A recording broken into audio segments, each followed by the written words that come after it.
नमस्कार। शाम को 5 बजे 5 मिनट हम बात कर रहे थे स्टेजेस की। तो स्टेजेस अगर देखे जाए किडनी के बीमारियों के स्टेजेस, तो हम बात कर रहे थे कि 5 स्टेजेस हैं, 1 से लेके 5 तक। और 5वें स्टेज में डायलिसिस लगता है। चौथे स्टेज में डायलिसिस के विकल्पों के बारे में चर्चा होनी चाहिए, और उन विकल्पों में हीमोडायलिसिस या पेरिटोनियल डायलिसिस, इन दोनों में का जो चॉइस है ये शामिल है।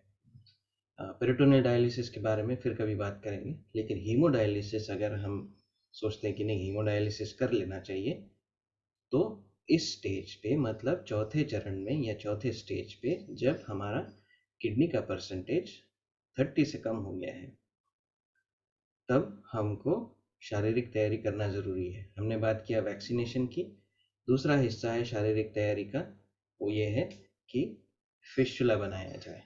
अब फिस्टुला क्या होता है? फिस्टुला ये होता है कि इस तरह से अगर आप ये देखेंगे तो इस तरह से जो लाल हिस्सा है वो आर्टरी होता है, जो धमनी होती है, और जो नीला हिस्सा है वो वेन होती है।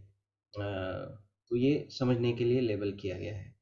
तो आर्टरी और वेन को जब जोड़ देते हैं, आर्टरी में ब्लड काफ़ी ज़्यादा प्रेशर में होता है, और वेन में ब्लड कम प्रेशर में होता है। जो आमतौर पे अगर हम हाथ इस तरह से देखेंगे तो हमको जो हरी बारीक सी नसें दिखती हैं वो वेन्स हैं। तो उन वेन्स में ब्लड फ्लो हो रहा है, लेकिन वो कम प्रेशर में है, कम स्पीड में है। उस वेन्स को हम आसानी से पंक्चर कर सकते हैं, छोटे छोटे नीडल से हम पंक्चर कर सकते हैं, और वहीं से सैंपल लिया जाता है।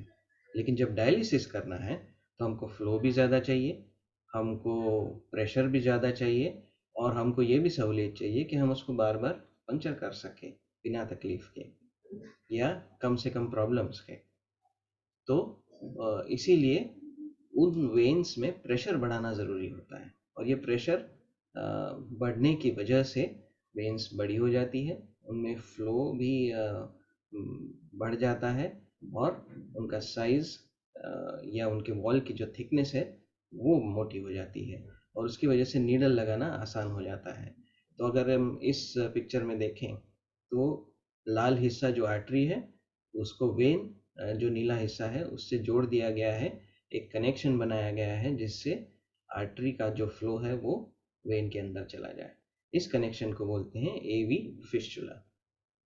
एवी आर्टेरियो वीनस फिस्टुला। ये एक छोटा सा ऑपरेशन होता है, घंटे भर का ऑपरेशन है, और डे केयर में कई बार हो जाता है। ये कब करना है? ये जब हमारा किडनी का परसेंटेज 30 के नीचे आ जाए तब आइडियली करना है, लेकिन 15 या 20 पे आ जाए तब तो बिल्कुल कर लेना चाहिए, ताकि डायलिसिस शुरू करने में सहूलियत हो। अगर फिस्टुला है तो अब थोड़ा और विस्तार से देखें तो इस तरह से डायलिसिस किया जाता है। आप देख रहे होंगे कि नीले हिस्से में सुई लगाई गई है। तो नीले हिस्से में सुई लगाना आसान होता है, वेन में सुई लगाना आसान होता है, और एक नीडल जो है वो डायलिसिस मशीन की तरफ ब्लड लेके जा रही है, और जो दूसरा नीडल है वो डायलिसिस मशीन की तरफ से ब्लड लेके वापस सर्कुलेशन में लेके आ रहे हैं। तो जब ये फिस्टुला बन जाता है, सही समय पे बन जाता है, तो जब डायलिसिस शुरू करने की बारी आती है तो हम कभी भी यहाँ से नीडल लगा के डायलिसिस शुरू कर सकते हैं। अगर ये फिस्टुला रेडी नहीं है, ये फिस्टुला अगर रेडी नहीं है और कोई रिपोर्ट्स काफ़ी ज़्यादा नज़र आते हैं या कोई इमरजेंसी आती है, तो हमको कैथेटर लगाना पड़ेगा।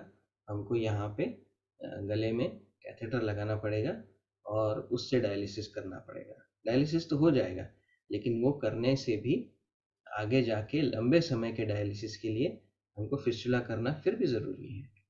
तो इसीलिए अगर बिना कॉम्प्लिकेशन के, अब ये इमरजेंसी में हो जाता है, बाद में ये करना पड़ता है, क्यों ना इसको पहले से ही करके रखा जाए, है ना? तो ये करने की एक तो तकलीफ़ भी कम हो, तकलीफ़ से भी हम बच जाएंगे और खर्चे से भी हम बच जाएंगे। तो ये सही समय पे एवी फिस्टुला करना ज़रूरी है। कई बार लोग सोचते हैं कि ऑपरेशन मतलब इलाज है, ट्रीटमेंट है। यहाँ पे ये बात समझना ज़रूरी है कि ये जो ऑपरेशन है ये कोई इलाज नहीं है। ये इलाज की तैयारी है, डायलिसिस की तैयारी है। ठीक है, तो इसीलिए एवी फिस्टुला सही समय पे हो जाए तो काफ़ी आसानी से डायलिसिस शुरू होता है, बिना तकलीफ के शुरू होता है और कई सारी झंझटों से हम बच सकते हैं। तो अगर हमको ये नज़र आ रहा है कि हमारी बीमारी बढ़ रही है तो फिस्टुला सही समय पे ज़रूर करा लें। ठीक है, थैंक यू।